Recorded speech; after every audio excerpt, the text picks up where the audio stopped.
Daily 1 hour ಕೆಲಸ ಅಷ್ಟೇ. ನೋಡಿ 1,000 ಲಾಭ ತರ್ತಾ ಇದೆ. ಖರ್ಚು ಕಮ್ಮಿ, ಆದಾಯ ಜಾಸ್ತಿ ಇದೆ ನಾಟಿ ಕೋಳಿಲಿ. ನನ್ನ ಅನುಭವದಲ್ಲಿ ಹೇಳ್ಬೇಕು ಅಂದ್ರೆ ಕೋಳಿ ಸಾಕಂತದ್ದು ಒಂದು ಚಿಂದಂತ ಕೆಲಸ. ನನಗೆ ಕೋಳಿಲೂ ಆದಾಯ ಇದೆ, ಮೊಟ್ಟೆಲೂ ಆದಾಯ ಇದೆ. ನಾನು ಮತ್ತೆ ಹ್ಯಾಚಿಂಗ್ ಮಾಡಿಸಿ ನಾನೇ ಮರಿ ತೆಗಿಯೋದ್ರಿಂದ ನನಗೆ ಅದರಲ್ಲೂ ಲಾಭ ಇದೆ. ಹಾಗಾಗಿ ನಾಟಿ ಕೋಳಿ ನನಗೆ A to Z ಎಲ್ಲ ಲಾಭನೇ ಇದೆ. ಸರ್ ನಮಸ್ತೆ. ಇಲ್ಲಿ ನಮ್ಮ ಹತ್ರ ಈಗ ಪ್ಯೂರ್ ನಾಟಿ ಕೋಳಿ ಇದಾವೆ. ನಮ್ಮ ಹತ್ರ 350 ಕೋಳಿ ಇದಾವೆ. ಅದರಲ್ಲಿ 40 ರಿಂದ 50 ಹುಂಜ ಇದಾವೆ, 300 ಯಾಟೆ ಇದಾವೆ. ನಮಗೆ ದಿನ ಸರಿಸುಮಾರು ಏನು ಇಲ್ಲ ಅಂದ್ರೂ 60 ರಿಂದ 80 ಮೊಟ್ಟೆ ಬರ್ತೈತೆ. 12 ರಿಂದ 15 ರೂಪಾಯಿ ಮಾರ್ಕೆಟಿಂಗ್ ಇದ್ದೇ ಇದೆ. ನಾವು ಹೋಲ್ಸೇಲ್ ಆಗಿ 100, 500 ಬಂದವ್ರಿಗೆಲ್ಲ 12 ರೂಪಾಯಿಗೆ ಕೊಡ್ತಿದೀವಿ. ನಮ್ಗೇನು ಇಲ್ಲ ಅಂದ್ರೆ ದಿನಕ್ಕೆ 1,000 ಬರೀ ನಾಟಿ ಕೋಳಿಲೇ ಬರ್ತೈತೆ. ಇದರಲ್ಲಿ ಖರ್ಚು ಏನು ನಮಗೆ ಜಾಸ್ತಿ ಹೋಗಲ್ಲ. ಬೆಳಗ್ಗೆ ಒಂದು 5 kg ಜೋಳ, ಸಂಜೆ ಒಂದು 5 kg ಜೋಳ ಮಾತ್ರ. ಬೆಳಗ್ಗೆ ಒಂದು ಅರ್ಧ ಗಂಟೆ ಬಂದು ಮೇವು ಹಾಕ್ಬಿಟ್ಟು ಕೋಳಿಯನ್ನೆಲ್ಲ ನೋಡ್ಬಿಟ್ಟು ನೀರು ನೋಡ್ಬಿಟ್ಟು ಹೋದ್ರೆ ಇನ್ನು ಸಂಜೆ ನಾನು ಬಂದ್ಬಿಟ್ಟು ಒಂದು ಅರ್ಧ ಗಂಟೆ ಇಲ್ಲಿ ಕೋಳಿ ಕೆಲಸ ಅಷ್ಟೇ. ದಿನ 1 ಗಂಟೆ ಕೆಲಸ ನಾವು ಕೋಳಿ ಕೆಲಸ ಮಾಡೋದು. ಆದ್ರೂ 1,000 ರೂಪಾಯಿ ಆದಾಯ ತಂದು ಕೊಡ್ತಿದೆ ಈ ಕೋಳಿ ನೋಡಿ. ನಾವು ಕೋಳಿನ 450 ರೂಪಾಯಿ kg ಇಲ್ಲೆಲ್ಲ ಲೋಕಲಲ್ಲಿ ಮಾರ್ತಿದೀವಿ. ಅವರೇ ಬಂದು ಎಲ್ಲ ತಗೊಂಡೋಗ್ತಿದ್ದಾರೆ. ಇದು ನಮಗೆ ಕೆಲಸನೇ ಅಷ್ಟೇ ರಿಸ್ಕ್ ಅನ್ಸಲ್ಲ. ಮೈ ಕೈ ನೋವು ಬರ್ತು, ಎಲ್ಲೋ ಓದೋ, ಯಾವುದೋ ಫ್ಯಾಮಿಲಿ ಫಂಕ್ಷನ್, ಇವೇನು ತೊಂದರೆ ಕೊಡಲ್ಲ. ಏನು 5 kg ಜೋಳ ಬೆಳಗ್ಗೆ ಹಾಕಿದ್ರೆ ನಾವೆಲ್ಲರೂ ಹೋಗಿ ಸಂಜೆ ಬರ್ಬೋದು. ನೋಡಿ ಸುತ್ತ ಫೆನ್ಸಿಂಗ್ ಇದೆ, ಸುತ್ತ ನಮಗೆ ಸೆಕ್ಯೂರಿಟಿ ಥರನೇ ಇದೆ. ಈ ಕೋಳಿನ ಹೊರಗಡೆ ಹೋಗೋಕ್ಕಾಗಲ್ಲ. ಮತ್ತು ಹೊರಗಡೆಯಿಂದ ಯಾವುದೇ ಥರ ಕೀರ, ನಾಯಿ, ಕಾಡ್ಗೊತ್ತಿ ಏನು ಒಳಗಡೆನೂ ಬರೋಕ್ಕಾಗಲ್ಲ. ಹಾಗಾಗಿ ನಮಗೆ ಫುಲ್ ಸೆಕ್ಯೂರಿಟಿ ಆಗಿ ಮಾಡಿಸಿ ನಾವು ಎಲ್ಲೇ ಹೋದ್ರು ಎಲ್ಲೇ ಬಂದರೂ ಕೋಳಿ ಮಾತ್ರ ಯಾವಾಗಲೂ ಹಿಂಗೆ ಆ್ಯಕ್ಟಿವ್ ಆಗಿ ಮತ್ತೆ ಇರ್ತವೆ. ಇದನ್ನ ಯಾರು ಬೇಕಾದ್ರೂ ಮಾಡ್ಬೋದು. ಎಜುಕೇಷನ್ ಡ್ರಾಪ್ಔಟ್ ಸ್ಟೂಡೆಂಟ್ ಸಹ ಮಾಡ್ಬೋದು, ವಯಸ್ಸಾದ ತಂದೆ ತಾಯಿ, ಅಜ್ಜಿ ತಾತ, ಸಿಂಗಲ್ ಪೇರೆಂಟ್ ಮಕ್ಕಳು ಯಾರು ಬೇಕಾದ್ರೂ ಕೋಳಿ ಮಾಡ್ಬೋದು. ಈಗ ದನಗಳಲ್ಲಿ ಹಾಲು ಕರಿಯೋಕ್ಕಾಗಲ್ಲ, ನಾನು ಸಿಂಗಲ್ ಪೇರೆಂಟು, ನಾನು ಅಲ್ಲೂ ಹೋಗ್ಬೇಕು ಇಲ್ಲೂ ಹೋಗ್ಬೇಕು, ನಂಗೆ ಮಾಡೋಕ್ಕಾಗಲ್ಲ, ಹಸು ಒದ್ದಿಯುತ್ತೆ, ಆಯುತ್ತೆ, ಗುದ್ದಿಯುತ್ತೆ, ಏನು ಬೇಡ, 500 ನಾಟಿ ಕೋಳಿ ಸಾಕು ನಿಮಗೆ ಡೈಲಿ ಅಲ್ಲೇ 2,000 ಪ್ರಾಫಿಟ್ ಬರುತ್ತೆ. ಯಾರ ಕೈಲೂ ಆಗಲ್ಲ ಅಂತ ಏನಿಲ್ಲ. ಇದು ಒನ್ ಟೈಮ್ ಇನ್ವೆಸ್ಟ್ಮೆಂಟು. ಮತ್ತೆ ನಾವು ಕೋಳಿ 5 ಕೋಳಿ 10 ಕೋಳಿ ಕಾವು ಕುಂಡಿಸ್ಕೊಂಡಾಗೆಲ್ಲ ಮತ್ತೆ ಅದೇ ನಾವು ಮರಿ ಮಾಡಿಸ್ಕೊಂಡು ಹೋಗ್ಬೋದು. ಹಾಗಾಗಿ ಇದು ಹೆಚ್ಚಿನ ಆದಾಯ, ಕಡಿಮೆ ಖರ್ಚಲ್ಲಿ ಹೆಚ್ಚಿನ ಆದಾಯ ಅಂದರೆ ನಾಟಿ ಕೋಳಿ ಇಸ್ ದ ಬೆಸ್ಟ್ ಅಂತ ಹೇಳ್ಬೋದು. ನೋಡ್ತಾ ಇರ್ಬೋದು ನೀವು ಇಲ್ಲಿ, ಅಲ್ಲೆಲ್ಲ ಕೋಳಿ ಮೇಯ್ತಿದ್ದಾವೆ. ಆ ಡೋರ್ ಸಂದು 24/7 ಓಪನ್ ಇರ್ತದೋ.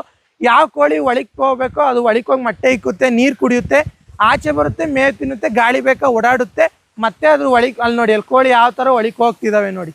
ಆ ಥರ ಸೆಕ್ಯೂರಿಟಿ ಎಲ್ಲ ಇರೋದ್ರಿಂದ ಸುತ್ತಮುತ್ತ ಏನು ಬರಲ್ಲ, ಅವಕ್ಕೆ ಭಯ ಮತ್ತು ಅನ್ಕಂಫರ್ಟಬಲ್ ಫೀಲ್ ಆಗೋದೇ ಇಲ್ಲ. ಹಾಗಾಗಿ ಈ ಥರ ಸೆಕ್ಯೂರಿಟಿ ಮತ್ತು ಸೇಫ್ಟಿ ಮಾಡಿ ನೀವು 1,000 ಇಲ್ಲ 2,000 ಕೋಳಿ ಸಾಕಿ.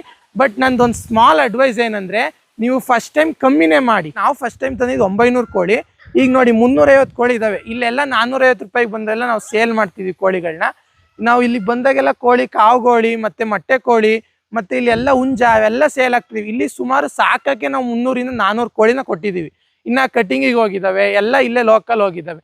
ಹಾಗಾಗಿ ಎಲ್ಲ ಸಾಕಂತಾರೆ ಬಂದಿಲ್ಲಿ ಇಟ್ಕೊಂಡು ಹೋಗೋದು. ಈ ಡಾಕ್ಟರ್ ಮತ್ತು ಎಜುಕೇಟೆಡ್ ಯಾರು ಇರ್ತಾರೆ ನೋಡಿ, ಅವ್ರು ಬಂದು ಇಲ್ಲ ನಮಗೆ ನಾಟಿ ಕೋಳಿನೇ ಬೇಕು ಅಂದ್ಬಿಟ್ಟು 450 ರೂಪಾಯಿ ಕೊಟ್ಟು ಕಟಿಂಗಿಗೆ ಅವ್ರ ಮಟನ್ಗೆಲ್ಲ ತೊಗೊಂಡೋಗಿ ಅವರು ಅದನ್ನೇ ಊಟ ಮಾಡೋದೆಲ್ಲ ಮಾಡ್ತಾವ್ರೆ. ನಾಟಿ ಕೋಳಿ ಹಂಗಲ್ಲ, ಒಂದು ಸ್ವಲ್ಪ ಊಟ ಕಮ್ಮಿ ಆದರೂ ಮಣ್ಣು, ಹುಳ, ಹಪ್ಪಳ ಅವು ಏನು ಬೇಕಾದ್ರೂ ತಿಂತಾವೆ ನಾಟಿ ಕೋಳಿ. ಹಾಗಾಗಿ ನಾಟಿ ಕೋಳಿ ಇಷ್ಟ ಬೆಸ್ಟ್ ಅಂತ ಹೇಳ್ತೀನಿ. ಬಿಲ್ಲ ನಮಗೆ ಮಟನ್ ಎಲ್ಲ ಏನಿಲ್ಲ, ಬರೀ ಮೊಟ್ಟೆ ಪರ್ಪಸ್ ಅಷ್ಟೇ ನಾವು ಅಂದರೆ ಕಾವೇರಿ ಇಷ್ಟ ಬೆಸ್ಟ್. ಇಲ್ಲ ನಮಗೆ ಮಟನ್ನು ಮತ್ತು ನಾವು ಕೋಳಿನೂ ಮಾಡ್ತೀವಿ, ಕಾವನು ಕುಂಡಿಸ್ತೀವಿ, ನಾವು ಹಾಲಿನೊಂದು ಮಾಡ್ತೀವಿ ಸರ್, ಕೋಳಿ ಇನ್ಮೇಲೆ ನಾವೆಲ್ಲ ಮಾಡ್ತೀವಿ ಅಂದರೆ ನಾಟಿ ಕೋಳಿ ಇಷ್ಟ ಬೆಸ್ಟ್. ಕುರಿ, ದನ, ಕೋಳಿ 3 ಇದ್ದಾವೆ. ಈ 3ರಲ್ಲೂ ನಮಗೆ ಏನಂದ್ರೆ ಕೋಳಿ ಸ್ವಲ್ಪ ಕೆಲಸ ಕಮ್ಮಿ, ಸ್ವಲ್ಪ ಅಂದರೆ ಇದು ಡೆಡ್ಡು, ಇದ್ರ ಕೆಲಸನೇ ಬರಲ್ಲ ನಮಗೆ. ಯಾವ ವೆದರಿಗೆ ಬೇಕಾದ್ರೂ ಅಡ್ಜಸ್ಟ್ ಆಗಂಗೆ ಒಂದು ಹೌಸ್ನ ಬಿಲ್ಡ್ ಮಾಡಿ ಅದನ್ನ ನಾವು ಮಾಡಿದ್ದೀವಿ. ಇದು ಸುತ್ತ ಫೆನ್ಸಿಂಗ್ ಮತ್ತು ಈ ಮಧ್ಯೆ ಇರೋ ಶೆಡ್ಡಿಗೆ 6.5 ಲಕ್ಷ ಖರ್ಚಾಗಿದೆ. ಇದರಲ್ಲಿ ನಾವು ಕಮ್ಮಿನೂ ಸುಮಾರು 1,000 ರಿಂದ 1,500 ಕೋಳಿ ಬಿಡ್ಬೋದು. ನಾವು 1,000 ಬಿಟ್ಟಿದ್ದು. ಈಗ ಅಟ್ ಪ್ರೆಸೆಂಟ್ ನಮ್ಮ ಹತ್ರ 350 ಇದ್ದಾವೆ, ಎಲ್ಲ ಸೇಲ್ ಆಗಿ 350 ಇದ್ದಾವೆ. ಈಗ ಹಂಗೆ ನಾವು ಶೆಡ್ ಒಳಗೆ ಹೋಗೋಣ ಬನ್ನಿ. ನೋಡಿ ಇದು ಶೆಡ್ ಏನಿದೆ, ನಾವು ಜಾಸ್ತಿ ಖರ್ಚು ಮಾಡಕ್ ಹೋಗಿಲ್ಲ, ಸುತ್ತ ಬರೀ ಫೆನ್ಸಿಂಗ್ ಅಲ್ಲೇ ಮುಗಿಸೈತೆ. ಮತ್ತೆ ಕೆಳಗಡೆ ಏನಿದೆ, ಯಾವುದೇ ಕಾರಣಕ್ಕೂ ಕೀರ ಆಗ್ಲಿ, ಕೊತ್ತಿ ಆಗ್ಲಿ, ಹಾವು ಆಗ್ಲಿ ಬರ್ಬಾರ್ದಂತ ಒಂದು ಮೀನ್ ಬಲೆ ಫುಲ್ ಇದು ಎಲ್ಲ ಒಂದು ಸಿಲ್ವರ್ ಇಂದ ಮಿಡ್ದಾಕ್ತಾಗಿದೆ, ಅಲ್ಯೂಮಿನಿಯಮ್ದು. ಯಾವುದೇ ಕಾರಣಕ್ಕೂ ಇದು ಕಟ್ಟಾಗಲ್ಲ. ಇದು ನಮ್ಗೆ ಏನಂದ್ರೆ ಕಮ್ಮಿ ಅಂದ್ರೂ 10 ರಿಂದ 15 ವರ್ಷ ನಮಗೆ ಸೇಫ್ಟಿ ಇದೆ ಇದು. ಹಾಗಾಗಿ ನಮ್ದು ಶೆಡ್ ಸಹ ಹೆಂಗ್ ಬಂದಿದೆ ಅಂದ್ರೆ ಈ ತರ ಬಂದಿದೆ. ಕೆಲವೊಬ್ರು ಮಾಡ್ತಾರೆ ಈ ತರ ಕೊಡ್ತಾರೆ, ಮದ್ದಿಲ್ ಕೊಡ್ತು. ನಮ್ದು ಇಂಜಿನಿಯರಿಂಗ್ ಇದೆ ನೋಡಿ, ಇದು ಐರನ್ ಎಲ್ಲ ಇಂಜಿನಿಯರಿಂಗು. ಅವರು ತುಂಬಾ ಸ್ಮಾರ್ಟ್ ಆಗಿ ವರ್ಕ್ ಮಾಡಿ ನಮಗೆ ಅಮೌಂಟ್ನ ಸೇವ್ ಮಾಡಿದ್ದಾರೆ. ಹಾಗೆ ನಮಗೆ ಯಾವ ತರ ಸೇಫ್ ಮತ್ತೆ ಸೆಕ್ಯೂರ್ ಮತ್ತೆ ಫ್ಯೂಚರ್ ಬಗ್ಗೆ ಎಲ್ಲ ಯೋಚನೆ ಮಾಡಿದ್ದಾರೆ. ಇದು ನೋಡಿ, ಇದು ಈ ತರ ಬಂದಿದೆ ಶೆಡ್. ನಮ್ಗೆ ಯಾವುದೇ ರೀತಿ ಮಧ್ಯದಲ್ಲಿ ಪೋಲ್ ಅವಶ್ಯಕತೆ ಇಲ್ಲ. 2 ಕಡೆ ಮಾಡಿ ಮಧ್ಯ ಒಂದು ಟೋಪಿ ತರ ಹಾಕಿದ್ದಾರೆ. ಸ್ಲೋಪ್ 2 ಕಡೆ ಕೊಟ್ಟಿರೋದ್ರಿಂದ 2 ಕಡೆ ನೀರು ಹೋಗಿ ಮಧ್ಯದಲ್ಲಿ ಮಾತ್ರ ಇಲ್ಲಿ ಟೋಪಿ ಹಾಕಿದ್ದಾರೆ ನೋಡಿ. ನಮಗೆ ಮಧ್ಯದಲ್ಲಿ ಎಲ್ಲೂ ಒಂದು ಪೋಲ್ ಸಹ ಬಂದಿಲ್ಲ. ಮತ್ತೆ ಕೋಳಿಗೆ ಏನು ನಾವು ತುಂಬಾ ಗಟ್ಟಿಯಾಗಿ ಮಾಡ್ಬೇಕು, ಗುದ್ದುತ್ತೆ ಗುದ್ದಿರ್ ಹೋಗುತ್ತೆ ಆ ತರ ಏನಿಲ್ಲ ನೋಡಿ, ಬರೀ ಸಿಂಪಲ್ ಇಷ್ಟಾರ್ ಸಾಕು ಅವಕ್ಕೆ. ಹಾಗಾಗಿ ಕೋಳಿ ಆರಾಮಾಗಿ ಮಾಡ್ಬೋದು. ಇನ್ನ ಎಷ್ಟು ಕೋಳಿನಾರ ಮಾಡಿ ನೀವು, ಬಟ್ ಸ್ವಲ್ಪ ಐಡಿಯಾ ಇರ್ಲಿ ಮತ್ತೆ ಮೆಚುರಿಟಿ ಇರ್ಲಿ.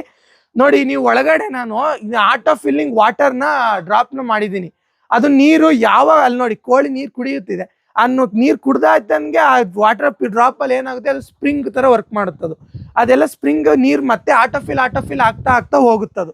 ಈಗ ನೋಡಿ ಇದೆಲ್ಲ ಪೂರ್ತಿ ಏನಿದೆ, ಇದೆಲ್ಲ ಕೋಳಿ ಕಾವು ಕುಂತಿರೋಂಥ ಕೋಳಿ ಇದು ಯಾವಾಗ ಮೇವ್ ಬೇಕು ಅವಾಗ ಆಚೆ ಹೋಗುತ್ತೆ. ಆಲ್ಮೋಸ್ಟ್ ಇದು ಒಂದು ವೀಕ್ ಗಂಟೆ ಹಿಂಗೆ ಮತ್ತೆ ನೆಕ್ಸ್ಟ್ ಬೇರೆ ಕೋಳಿ ಆಗುತ್ತೆ. ನೋಡಿ ಇಲ್ಲಿ ನೋಡಿ, ಇವೆಲ್ಲ ಕೋಳಿ ಆಚೆ ಮೇಯ್ದು ಬಂದು ಇಲ್ಲಿ ವಿಶ್ರಾಂತಿ ಅಂದ್ರೆ ರೆಸ್ಟ್ ರೂಮ್ ಅಂತ ರೆಸ್ಟ್ ತಗೊಳ್ತಿರೋ ಜಾಗ ಇದು. ಇದು ಶೆಡ್ ಬಂದು 40-20 ಇದೆ. ಇದರಲ್ಲಿ ಆರಾಮಾಗಿ ನಾವು 1,500 ಕೋಳಿನ ಕೂಡ್ಬೋದು.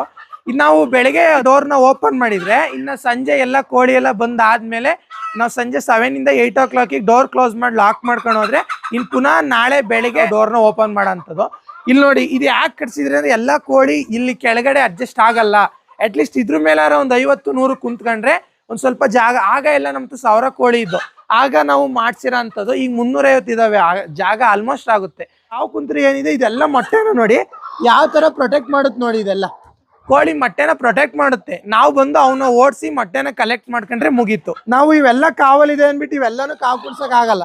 ಈ ತರ ಒಂದ್ 2 ಕೋಳಿನ ಸೆಲೆಕ್ಟ್ ಮಾಡ್ಕೊಂಡು ರ್ಯಾಂಡಮ್ ಆಗಿ ಈ ತರ 2 ಕೋಳಿ ಮಾತ್ರ ಕಾವು ಕುಣ್ಸಂತದ್. ನಾವು ಎಲ್ಲಾ ಕೋಳಿನ ಕಾವು ಕುಣ್ಸೋದ್ರಿಂದ ಏನಾಗುತ್ತೆ ಅಂದ್ರೆ ಅವೇ ಕಚ್ಚಾಡಂಥದ್ದು, ಮತ್ತೆ ಮರಿ ಒಂದೇ ಸರಿ ಸಡನ್ ಆಗಿ ಜಾಸ್ತಿ ಆಗುತ್ತೆ, ಮೊಟ್ಟೆ ಇನ್ಕಮ್ ಕಮ್ಮಿ ಆಗುತ್ತೆ. ಒಂದ್ ಕೋಳಿ ಕಾವು ಕುಣ್ಸಿ ಅದು 21 ದಿನ ಬೇಕು ಮರಿ ಹ್ಯಾಚ್ ಮಾಡಕ್ಕೆ. ಅದರಿಂದ ಆಚೆಗೆ ಆ ಮರಿ ದಪ್ಪ ಗಂಟೆ ಈ ಕೋಳಿಗಳು ಯಾವುದೇ ಕಾರಣಕ್ಕೂ ಮೊಟ್ಟೆಗೆ ಬರಲ್ಲ. ಹಂಗಾಗಿ ನಾವು ಈ ತರ ಯಾವ್ದಾರ ಈ ತರ ಒಂದ್ ಕೋಳಿ ಮಾತ್ರ ಸೆಲೆಕ್ಟ್ ಮಾಡ್ತೀವಿ. ಈ ಕೋಳಿ 12-15 ಮೊಟ್ಟೆ ಇಡ್ತೀವಿ. ಅದಕ್ಕೆ ಯಾವ ತರ ಬೇಕು ಈ ತರ ಹ್ಯಾಚಿಂಗ್ ಮಾಡಿಸ್ತೀವಿ ನೋಡಿ. ಸರ್ ಈಗ ಕೋಳಿ ನಾವೇನೋ ಓಡಿಸ್ಬೇಕು ಇಟ್ಕೊಂಡ್ ಬಿಡ್ಬೇಕು ಆ ತರ ಏನಿಲ್ಲ ನೋಡಿ. ನೀವು ಹಂಗೆ ಸ್ವಲ್ಪ ಬನ್ನಿ ನೋಡಿ, ಕೋಳಿ ಯಾವ ತರ ಅಲ್ಲೇ ಬಂದಿದ್ದಾವೆ ನೋಡಿ, ಎಲ್ಲ ಯಾವ ತರ ಅಲ್ಲೇ ಕುಂತಿದ್ದಾವೆ. ಇವೆಲ್ಲ ಅಲ್ಲೇ ಟ್ರೈ ಮಾಡ್ತಿದ್ದೇವೆ ಹತ್ತಿ ಅಲ್ಲಿ ಲೊಕೆಟ್ ಆಗಿ ಅವರು ಜಾಗದ ಹತ್ರ ಕುಂತ್ಕೋತವೆ. ಇನ್ನು ಅಲ್ಲಿಗೆ ನಮ್ ಕೆಲಸ ಕ್ಲೋಸ್. ಈಗ ನಾವೇನ್ ಮಾಡ್ಬೇಕು ಅಂದ್ರೆ ಇನ್ನಾಗ ನೆಕ್ಸ್ಟ್ ನಮ್ದು ಇಷ್ಟೇ ಅಲ್ವಾ ಕೆಲಸ ಮುಗೀತಲ್ವ, ಇನ್ನೇನಿದ್ರು ಡೋರ್ ಕ್ಲೋಸ್ ಮಾಡ್ಕೊಂಡು ಆಚೆ ಹೋಗೋ ಅಂಥದ್ದು ನಮ್ದು. ಇನ್ನೇನಿದ್ರು ಪುನಃ ನಾಳೆ ಬೆಳಿಗ್ಗೆ ಕೆಲಸ. ಸರ್ ಈಗ ನೋಡಿ ಇದು ಪ್ಯೂರ್ ನಾಟಿ ಮೊಟ್ಟೆ, ನೀವು ಗಮನಿಸ್ಬೋದು. ಇದು 45-65 ಗ್ರಾಮ್ ಅಷ್ಟೇ ಬರೋ ಅಂಥದ್ದು. ಯಾವುದೇ ಕಾರಣಕ್ಕೂ ನೀವು ಬೇರೆ ಮೊಟ್ಟೆ ಇಲ್ಲ ಮಿಕ್ಸ್ ನಾಟಿ ಅದ 2 ತಿನ್ನೋ ಬದಲು ಈ ಮೊಟ್ಟೆನ 1 ತಿನ್ನಿ. ಬಿಕಾಸ್ ಅದರಲ್ಲಿ ಏನಿದೆ ಅದಕ್ಕಿಂತ ಇದ್ರ ಡಬಲ್ ನ್ಯೂಟ್ರಿಷನ್ ಮತ್ತೆ ಪ್ರೋಟೀನ್ ಮತ್ತೆ ನಿಮಗೆ ಏನೇನು ಬೇಕೋ ಅದೆಲ್ಲ ಇದೆ. ಡಯಾಬಿಟಿಸ್ ಪೇಷಂಟ್ಸ್ ಆಗಿರ್ಬೋದು ಅಥವಾ ನಿಮ್ಗೆ ಏನೇ ಇರ್ಬೋದು, ಮೂಳೆ ಮುರಿದೋಗಿರೋರು ಆ ಥರ ನಮ್ಮಲ್ಲಿ ಬರೋಂಥದ್ದು ಹೆಚ್ಚು. ನಾವು ಇನ್ನೂ ಹೇಳ್ತಿದ್ದೀನಿ, ನಾನೀಗ ಮೊಟ್ಟೆ ಎಲ್ಲರಿಗೂ ನಾನು ಸಂಪೂರ್ಣವಾಗಿ ಕೊಡೋಕೆ ಆಗ್ತಿಲ್ಲ. ಯಾರಾದ್ರು 50 ಬೇಕು ಅಂದರೆ ಸರಿ ಇವತ್ತು 30 ತಗೊಳ್ಳಿ, ಇನ್ನೊಂದು 2 ದಿವಸ ಬಿಟ್ಟು ಬನ್ನಿ ಅವಾಗ 30 ತಗೊಳ್ಳಿ ಅಂತಲೇ ಹೇಳಿ ಕಳಿಸ್ತಿರೋದು. ಬಿಕಾಸ್ ಈಗ ಬೆಂಗಳೂರಿಂದ ಎಲ್ಲ ಬರ್ತಾರೆ, ಬಿಸ್ನೆಸ್ ಮ್ಯಾನ್ಗಳು ಬರ್ತಾರೆ, ಡಾಕ್ಟರ್ಸ್ಗಳು ಬರ್ತಾರೆ, ಇಂಜಿನಿಯರ್ಸ್ಗಳು ಬರ್ತಾರೆ. ಸರ್ ನಮಗೆ ಅಟ್ಲೀಸ್ಟ್ ಒಂದು 20 ಮೊಟ್ಟೆ ಕೊಡಿ ಸರ್ ನಾಟಿ ಮೊಟ್ಟೆ. ನಾವು ಬೇರೆ ಕಡೆ ಎಲ್ಲ ತಗೊಂಡು ಸರ್ ನಾವು ಮೋಸ ಹೋದೋ, ನಾಟಿ ಮೊಟ್ಟೆ ಅಂತ ಕೊಟ್ಟರು ಒಂಥರ ಶಿಂಡ್ ಬತ್ತು, ಹೊಲ್ಸ್ ಬತ್ತು ಸರ್. ಮತ್ತೆ ಕೆಟ್ಟೋಗಿರೋ ಮೊಟ್ಟೆನ ಸುಮಾರು ಕಡೆ ಕೊಟ್ಟಿದ್ರು ನಮಗೆ, ಆ ಥರ ಎಲ್ಲ ನಮ್ಮ ಹತ್ರ ಹೇಳಿದರು. ಬಟ್ ನಾವು ಹೇಳೋದೇನು ಗೊತ್ತಾ, ನಮ್ಮ ಹತ್ರ ಮೊಟ್ಟೆ ತಗೊಂಡೋಗಿ ನೀವು ಪುನಃ ಬರಬೇಕು ಆ ಥರ ಮೊಟ್ಟೆ. ನಾವು ಫ್ರೆಶ್ ಮೊಟ್ಟೆ ಕೊಡೋ ಅಂಥದ್ದು. ಯಾಕೆಂದರೆ ನಮ್ಮ ಹತ್ರ ಇವತ್ತು ಇಕ್ಕಿರೋ ಮೊಟ್ಟೆ ನಾಳೆ ಗಂಟೆ ಉಳಿಯಲ್ಲ, ಇವತ್ತು ಸಂಜೆನೇ ಸೇಲ್ ಆಗ್ತವೆ. ಹಾಗಾಗಿ ನೀವು ಎಲ್ಲೇ ಆದರೂ ಸರಿ ನಾಟಿ ಮೊಟ್ಟೆ ಈ ಶೇಪು, ಈ ಸೈಜು ಮತ್ತು ಈ ಕಲರಲ್ಲೇ ತಗೊಳ್ಳಿ. ನೋಡಿ ನಮ್ಗೆ ಡೈಲಿ ಇಷ್ಟೇ ಕೆಲಸ. ಬರ್ತೀವಿ ಈ ಥರ ನಾವು ಮೊಟ್ಟೆನ ಕಲೆಕ್ಟ್ ಮಾಡ್ಕೊಂಡು ನೋಡಿ, ನಾಟಿ ಕೋಳಿ ಅಂತದ್ದು ಈ ಗೂಡೊಳಗೆ ಒಂದು ಮೊಟ್ಟೆ ಇಕ್ಕಂಥದ್ದು. ಈ ಥರ ಬಂದು ಒಂದು 1/2 hour ಈ ಥರ ಮೊಟ್ಟೆನ ಕಲೆಕ್ಟ್ ಮಾಡ್ಕೊಳ್ಳೋಂಥದ್ದು. ನೀವು ನೋಡ್ಬೋದು ಒಂದೇ ಒಂದು ಮೊಟ್ಟೆ ಡ್ಯಾಮೇಜ್ ಇಲ್ಲ ಇದರಲ್ಲಿ. ಹಾಗಾಗಿ ನಮ್ಮ ಹತ್ರ ಕಸ್ಟಮರ್ಸು ಅಗೇನ್ ರಿಪೀಟ್ ಆಗಿ ನಮ್ಮ ಹತ್ರನೇ ಬರ್ತಾರೆ. ನೀವು ನೋಡ್ತಿರ್ಬೋದು ಯಾವ ಥರ ಕಲೆಕ್ಟ್ ಮಾಡ್ಕೊಂಡೆ ಮೊಟ್ಟೆನೆಲ್ಲ ಅಂತ. ನೀವೀಗ ನೋಡ್ತಿರ್ಬೋದು ಇದನ್ನ ನಾನು ಲಾಸ್ಟ್ 4 days ಹ್ಯಾಚಿಂಗ್ ಮಾಡಿಸಿ ಕೆಳಗಡೆ ಇಡ್ಸಿಲ್ಲ ಅಂತ ಮರಿಗಳು. ಯಾವ ರೀತಿ ಮರಿಗಳು ಮತ್ತೆ ಕೋಳಿ ಎಲ್ಲ ಯಾವ ರೀತಿ ಆಕ್ಟಿವ್ ಇದಾವೆ ನೋಡ್ಬೋದು. ನೋಡಿ ತಾಯಿ ಹತ್ರ ಇರೋ ಕೋಳಿ ಯಾವುದೇ ಕಾರಣಕ್ಕೂ ಏನಾಗಲ್ಲ. ನೋಡಿ ಯಾವ ಥರ ಎಲ್ಲ ಕೋಳಿ ಆಕ್ಟಿವ್ ಆಗಿ ಮತ್ತೆ ಮರಿಗಳಿದಾವೆ. ಈಗ ನೋಡಿ ನಾವು ಒಂದು ಬ್ಯಾಚು 50 ಕೋಳಿನ ಮಾರ್ತೀವಿ ಅಂದರೆ ಅದು ನೆಕ್ಸ್ಟ್ ಬ್ಯಾಚ್ ನಮಗೆ 50 ಮರಿ ಆಲ್ರೆಡಿ ರೆಡಿ ಇರಬೇಕು. ನೋಡಿ ನಾಟಿ ಕೋಳಿ ನಮಗೆ ಇದೊಂದು ಮೇನ್ ಬೆನಿಫಿಟ್ ಇದೆ. ಕೋಳಿಲಿದೆ, ಮೊಟ್ಟೆಲಿದೆ, ಮತ್ತೆ ನಾವು ಈ ಕೋಳಿ ಖಾಲಿ ಆಯ್ತಂದ್ರೆ ನಾವು ಮತ್ತೆ ಹ್ಯಾಚಿಂಗ್ ಮಾಡಿಸಬಹುದು. ನೋಡಿ ನೀವು ಮರಿ ಯಾವ ಥರ ಆಕ್ಟಿವ್ ಇದೆ ನೋಡ್ಬೋದು. ನೋಡಿ ಎಲ್ಲ ಆಕ್ಟಿವ್ ಇದೆ ಮರಿಗಳು. ನಮ್ಮಲ್ಲಿ ಹೆಚ್ಚು ಕರಿ ಕೋಳಿ, ಕರಿ ಮರಿ ಆ ಥರ ಎಲ್ಲ ಬರ್ತವೆ. ಬಿಕಾಸ್ ನಾಟಿ ಬರೋದು ಈ ಥರ. ನೋಡಿ ಕೋಳಿ ಮತ್ತೆ 15 ಮರಿಗಳು ಬೇಕು ಅಂದರೆ ನಾವು ಇಲ್ಲೆಲ್ಲ 1,500 ಕೊಡ್ತಿದ್ದೀವಿ, ತಾಯಿಗೋಳಿ ಮತ್ತೆ 15 ಕೋಳಿ ಮರಿಗಳನ್ನ. ಹಾಗಾಗಿ ನಮ್ಮ ಹತ್ರ ಎಲ್ಲ ಸೇಲ್ ಆಗ್ತಿದ್ದಾವೆ. ನೀವು ಇಲ್ಲಿ ಗಮನಿಸ್ಬೋದು ಯಾವ ರೀತಿ ಮರಿ ಎಲ್ಲ ಆಕ್ಟಿವ್ ಇದಾವೆ ಅಂತ ನೀವು ಗಮನಿಸ್ಬೋದು. ನೋಡಿ ಮರಿ ಒಂದು ಸಹ ವೀಕ್ ಡಲ್ ಯಾವ ಥರ ಇಲ್ಲ. ದನಿಂದು ಕುರಿದು ಗೊಬ್ಬರ ಇದೆ ನೋಡಿ, ಇದು ನಮಗೆ ಮೇನ್ ಸೋರ್ಸ್. ನೋಡಿ ಅಲ್ಲಿ ಎಷ್ಟು ಕೋಳಿ ಯಾವ ಥರ ಹುಳ ಎಲ್ಲ ಯಾವ ಥರ ಹುಡಿಕೊಂಡು ತಿಂತೈತೆ ನೀವೇ ಗಮನಿಸಿ. ನಮ್ಗಿದೆ ಮೇನ್, ಅವಕ್ಕೆ ಮೇನ್ ಇದೆ. ಮತ್ತು ಆರ್ಗ್ಯಾನಿಕ್ ಫುಡ್ಡು ಕೋಳಿಗಳಿಗಿದೆ. ಈಗ ಜನರು ಹೇಳ್ತಾರೆ ಅಯ್ಯೋ ಕಸ ತಿನ್ನಿಸ್ತಾವನೆ ಕೋಳಿಗಳಿಗೆ, ಮೇವು ಆಗ್ತಾ ಇಲ್ಲ ಅಂತ. ಕೋಳಿಗೆ ನಾವು ಎಷ್ಟೇ ಮೇವು ಹಾಕಿದ್ರು ಅದಕ್ಕೆ ನ್ಯಾಚುರಲ್ ಮತ್ತು ಗುಡ್ ಫುಡ್ ಅದೇ. ಈಗ ಫೀಲ್ಡಲ್ಲೆಲ್ಲ ಯೂರಿಯಾ % ಎಲ್ಲ ಕಲ್ಮಶ ಎಲ್ಲ ಇರುತ್ತೆ. ಬಟ್ ಇದ್ರಲ್ಲಿ ನೀವು ಗಮನಿಸ್ಬೋದು ಯಾವುದೇ ರೀತಿ ಕಲ್ಮಶ ಅಂತದ್ದು ಬರಲ್ಲ. ನೋಡಿ ಯಾವ ರೀತಿ ಹುಳ ಹಪ್ಪಳ ಏನೇ ಇದ್ರೆ ಗೊಬ್ಬರದೊಳಗೆ ಗೊಬ್ಬರನ ಯಾವ ರೀತಿ ಕಸಿ ಮಾಡಿದೆ ಅಂತ ನೀವು ಗಮನಿಸಿ. ಫಸ್ಟು ಇದನ್ನ ತಗೊಂಡೋಗಿ ನಾವು ಅಡಿಕೆ, ಹಣ್ಣಿನ ಗಿಡ ಮತ್ತು ತೆಂಗುಗೆಲ್ಲ ಹಾಕಿದರೆ ಇಳುವರಿ ಇನ್ನೂ ಸ್ವಲ್ಪ ಜಾಸ್ತಿ ಆಗುತ್ತೆ. ನೀವೀಗ ಇಲ್ಲಿ ಗಮನಿಸ್ಬೋದು ಯಾವ ರೀತಿ ಕಸಿ ಮಾಡಿದಾವೆ ಅಂದರೆ ಗೊಬ್ಬರನ ಮತ್ತೆ ಮತ್ತೆ ಕೆರೆದು ಕೆರೆದು ಕೆರೆದು ಕೆರೆದು ಫರ್ಟಿಲೈಸ್ ಆಗಿ ಇಲ್ಲೇ ಆಲ್ರೆಡಿ ಗೊಬ್ಬರ ಅರ್ಧ ಫರ್ಟಿಲೈಸ್ ಆಗಿದೆ. ಇದೇನಿದ್ರು ನೆಕ್ಸ್ಟಿನ ತೋಟತಳಿಗೆ ಹೋದರೆ ಅದೇನಿದ್ರು ಅದು ನೇರವಾಗಿ ಎಫೆಕ್ಟ್ ಮಾಡೋ ಅಂಥದ್ದು ಮರಗಳಿಗೆ. ಈ ನಾಟಿ ಕೋಳಿ ಆಗಿರೋದ್ರಿಂದ, ಇದು ಪ್ಯೂರ್ ನಾಟಿ ಕೋಳಿ ಆಗಿರೋದ್ರಿಂದ ನಾವು ಏನೇನು ಸಿಗುತ್ತೆ, ರಾಗಿ, ಜೋಳ, ಭತ್ತ ಏನು ಸಿಗುತ್ತೆ, ಹಣ್ಣು ಮತ್ತು ತರಕಾರಿ, ಸೊಪ್ಪು ಏನು ಸಿಗುತ್ತೋ ಅದನ್ನೆಲ್ಲ ಇಲ್ಲೇ ಹಾಕ್ತೀವಿ. ಅದು ತಿಂದು ಅಲ್ಲಿ ಮಾಮೂಲಿ ಆಟೋಫಿಲಲ್ಲಿ ನೀರು ಹೇಳಿದ್ನಲ್ಲ ಅಲ್ಲಿ ನೀರು ಕುಡ್ಕೊಂಡು ನೋಡಿ ಸುಮಾರು ಒಂದು ಅರ್ಧ ಎಕರೆ ಜಾಗ ಬರೀ ಕೋಳಿಗೆ ಅಂತಲೇ ಮಾಡಿದ್ದೀವಿ. ನೀವಲ್ಲಿ ಗಮನಿಸ್ಬೋದು ಕೋಳಿ ಯಾವ ರೀತಿ ಓಡಾಡ್ತಿದ್ದಾವಲ್ಲೆಲ್ಲ ಅಂತ. ಅವಕ್ಕೆ ಇಲ್ಲಿ ಮೇವು ತಿಂತವೆ, ಅಲ್ಲೆಲ್ಲ ಓಡಾಡ್ಕೊಂಡು ಸುತ್ತ ಇದು ಪೂರ್ತಿ ಅರ್ಧ ಎಕರೆ ಕೋಳಿಗೆ ಅಂತಲೇ. ಇದರೊಳಗೆ ಬೇರೆ ಏನು ಅಡಿಷನ್ ಇಲ್ಲ, ನಾಯಿ ನರಿ ಏನು ಬರೋಕ್ಕಾಗಲ್ಲ. ಮತ್ತು ಕೋಳಿಗಳು ಆಚೆ ಹೋಗೋ ಅಂಥ ಸಾಧ್ಯತೆ ಇಲ್ಲ. ಹಾಗಾಗಿ ನೋಡಿ ನೀವಿಲ್ಲೆಲ್ಲ ಗೊಬ್ಬರದಲ್ಲಿ ಬರೋ ಹುಳ ಅಂತ ಮತ್ತು ಅಲ್ಲಿ ತರಕಾರಿ, ಹಣ್ಣು ಅವೆಲ್ಲ ತಿಂದು ಅಲ್ಲಿ ನೀರು ಕುಡ್ಕೊಂಡು ಅವಕ್ಕೆ ಸಾಕು ಅನ್ನಿಸ್ದಾಗ ಒಳಕ್ಕೆ ಹೋಗಿ ಅವು ರೆಸ್ಟ್ ಮಾಡೋ ಅಂಥದ್ದು. ನೋಡಿ ನಾವಿದು ಪೂರ್ತಿ 8 ಅಡಿ ಮೆಸ್ಸಿದೆ. ಇದು ಅಂದರೆ ಭೂಮಿಯಿಂದ ಮೇಲ್ಗಡೆ 8 ಅಡಿ ಇದೆ. ಯಾವುದೇ ಕಾರಣಕ್ಕೂ ಕೋಳಿ ಆರ ಅಂಥದ್ದಿಲ್ಲ, ಮತ್ತು ಹೊರ್ಗಡೆಯಿಂದನೂ ಏನೂ ಬರೋಕ್ಕಾಗಲ್ಲ. ಇದು ನೋಡಿ ನೀವು ಸುತ್ತ ನಾವು ಮೆಸ್ ಹಾಕಿ ಮತ್ತೆ ಇಲ್ಲಿ ಏನಿದೆ ಇದು ದೃಷ್ಟಿ ಆಗ್ಬಾರ್ದು, ರೋಡ್ ಸೈಡ್ ಆಗಿರೋದ್ರಿಂದಾಗಿ ಯಾರು ಔಟ್ಸೈಡ್ಸ್ ದೃಷ್ಟಿ ಆಗ್ಬಾರ್ದು ಅಂತ ಗ್ರೀನ್ ಮೆಸ್ ಇದೆ. ನೀವು ಸುತ್ತ ಗಮನಿಸ್ಬೋದು ಅಲ್ಲಿ ಕೆಳಗಡೆ ಎಲ್ಲ ಫುಲ್ ಸೀಟ್ ಇದಾವೆ.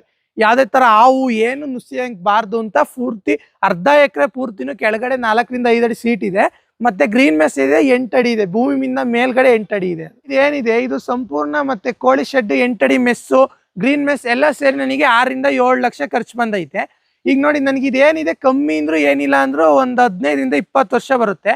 ಬಟ್ ಇದೇ ಕೋಳಿ ಸಾಕಾಣಿಕೆ ನಾನು ಮಾಡ್ತಾ ಇದ್ರೆ 1 ರಿಂದ 2 ವರ್ಷದೊಳಗೆ ನನಗಿದು ಏನು ಇನ್ವೆಸ್ಟ್ ಮಾಡಿದ್ದೀನಲ್ಲ ಅದು ನನಗೆ ಕಮ್ ಬ್ಯಾಕ್ ಆಗುತ್ತೆ.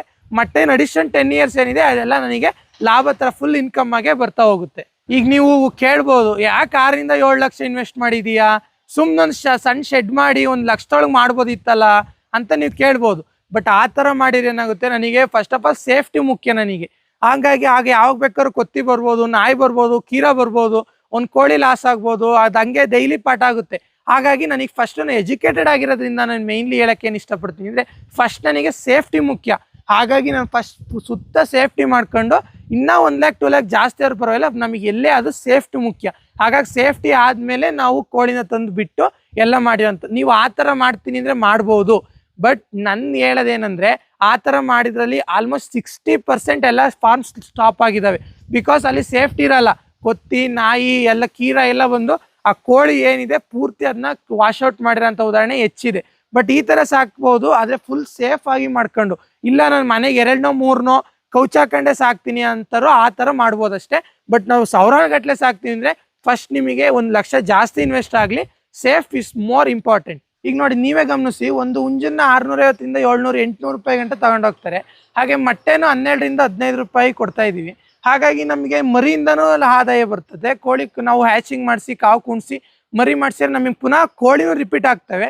ಇಲ್ಲಿ ನಾವು ದಪ್ಪ ಆಗ್ತಂಗೆ ಹುಂಜ ಆಗಲಿ, ಆಟೆಯಿಂದ ಬರೋ ಮೊಟ್ಟೆ ಆಗಲಿ, ಇಲ್ಲ 450 ರೂಪಾಯಿ ಕೆಜಿಗೆ ಇಡೀ ಆಟೆ ಏನು ಬೇಕಿದ್ರು ನಾವು ಇಲ್ಲಿ ಸೇಲ್ನು ಮಾಡ್ಕೋಬೋದು. ಆ್ಯಂಡ್ ಮೊಟ್ಟೆ ಒಂದು ಡೈಲಿ ಇನ್ಕಮ್. ಮತ್ತು ಈ ಕೋಳಿ ಸಾಕಾಣಿಕೆ ಏನಿದೆ ಅದು ತುಂಬ ಉತ್ತಮ. ಹಾಗೆ ಎಲ್ಲಿಂದ ಎಲ್ಲಿಗೋರು ನಾಟಿ ಕೋಳಿ ಡಿಮ್ಯಾಂಡ್ ಅನ್ನೋದು ಕಮ್ಮಿ ಆಗಲ್ಲ. ಈಗ ರೈತನಿಗೆ ಎಲ್ಲೆಲ್ಲೋ ಈಗ ಕಬ್ಬಿಗೆ ಬೆಳೆ ಸಿಗ್ತಿಲ್ಲ ಸರಿಯಾಗಿ, ಟೊಮೊಟೊ ಬೆಳಿತಾನೆ ಅವನಿಗೆ ಅಲ್ಲಿ ರೋಗ ಅದು ಇದು. ಬಟ್ ಕೋಳಿಗೆ ನೀವು ಅದಕ್ಕೆಲ್ಲ ಹೋಲಿಸ್ಕೊಂಡ್ರೆ ಕೋಳಿ ದಿ ಬೆಸ್ಟ್ ಅಂತ ಹೇಳ್ಬೋದು. ಏಕೆಂದರೆ ಇದು ಶ್ರಮ ಬೀಳೋ ಅಂಥದ್ದಿಲ್ಲ. ನಮ್ಮ ಬಿಸಿಲಲ್ಲಿ ನೀರು ಬಿಡಬೇಕು, ಬಾವಿ ಓಡಲಿಲ್ಲ, ನೀರಿಲ್ಲ, ಅವೆಲ್ಲ ನಾವು ಫೇಸ್ ಮಾಡಿ ಬಂದೇ ಈಗ ನಮ್ಗೆ ಯಾವುದು ಬೇಡ, ನಮ್ಮ ಫ್ಯೂಚರ್ಗೆಲ್ಲ ಅನುಕೂಲ ಆಗಿರಲಿ ಅಂದ್ಬಿಟ್ಟು ದಿ ಬೆಸ್ಟ್ ನಾಟಿ ಕೋಳಿ ಮತ್ತು ಕುರು ಹಸು ಸಾಕಾಣಿಕೆ ಮಾಡ್ತಿದ್ವಿ. ಅದರಲ್ಲಿ ನಾಟಿ ಕೋಳಿ ಯಾರು ಬೇಕಾದ್ರೂ ಮಾಡ್ಬೋದು, ದಿ ಬೆಸ್ಟ್ ಅಂತ ಹೇಳಕ್ಕೆ ಇಷ್ಟಪಡ್ತೀನಿ. ಇದು ನೀವು ಕೊನೆ ಗಂಟ ಮಾರ್ಕೆಟಿಂಗ್ ಹಿಂಗೆ ಇರುತ್ತೆ. ಯಾಕೆಂದರೆ ತಿನ್ನರ್ ಸಂಖ್ಯೆ ಇನ್ನೂ ಜಾಸ್ತಿ ಆಗ್ತೈತೆ, ಬಟ್ ಸಾಕರ್ ಕಡಿಮೆ, ದಿನ ಕಮ್ಮಿ ಆಗ್ತೈತೆ. ಹಾಗಾಗಿ ನಾಟಿ ಕೋಳಿಗೆ ಈಗ ಏನಿದೆ ಇನ್ನು ಫ್ಯೂಚರ್ಗೆ ಹೋದರೆ ಈಗ 450 ರೂಪಾಯಿ ಕೆಜಿ ಇದೆ ಅಲ್ವಾ, ಇನ್ನು ಫ್ಯೂಚರ್ಗೆ ಹೋದರೆ ಅದು 1000 ರೂಪಾಯಿ ಕೆಜಿ ಆಗ್ಬೋದು ಆ ಥರ. ಹಂಗಾಗಿ ನಾಟಿ ಕೋಳಿ ಯಾವತ್ತಿಗೂ ಮಾರ್ಕೆಟಿಂಗ್ ಕಮ್ಮಿ ಆಗಲ್ಲ. ಅದಕ್ಕೆ ನಾನು ಹೇಳೋದೇನೆಂದರೆ ನಾಟಿ ಕೋಳಿನ ಹೆಚ್ಚಾಗಿ ಸಾಕಿ. ನನಗೆ ಕೋಳಿಲೂ ಆದಾಯ ಇದೆ, ಮೊಟ್ಟೆಲೂ ಆದಾಯ ಇದೆ, ನಾನು ಮತ್ತೆ ಹ್ಯಾಚಿಂಗ್ ಮಾಡಿಸಿ ನಾನೇ ಮರಿ ತೆಗಿಯೋದ್ರಿಂದ ನನಗೆ ಅದರಲ್ಲೂ ಲಾಭ ಇದೆ. ಹಾಗಾಗಿ ನಾಟಿ ಕೋಳಿ ನನಗೆ A to Z ಎಲ್ಲ ಲಾಭನೇ ಇದೆ. ಈಗ ನಾಟಿ ಕೋಳಿ ಗೊಬ್ಬರನೂ ಮಾತಾಡ್ಸೋಕ್ಕಾಗಲ್ಲ ನಾವು. ಗೊಬ್ಬರದಿಂದ ಹಿಡಿದು ಮೊಟ್ಟೆಯಿಂದ ಹಿಡಿದು ನಾಟಿ ಕೋಳಿ ಮಾರೋ ಗಂಟೆ ಡಿಮ್ಯಾಂಡ್ ಇದೆ.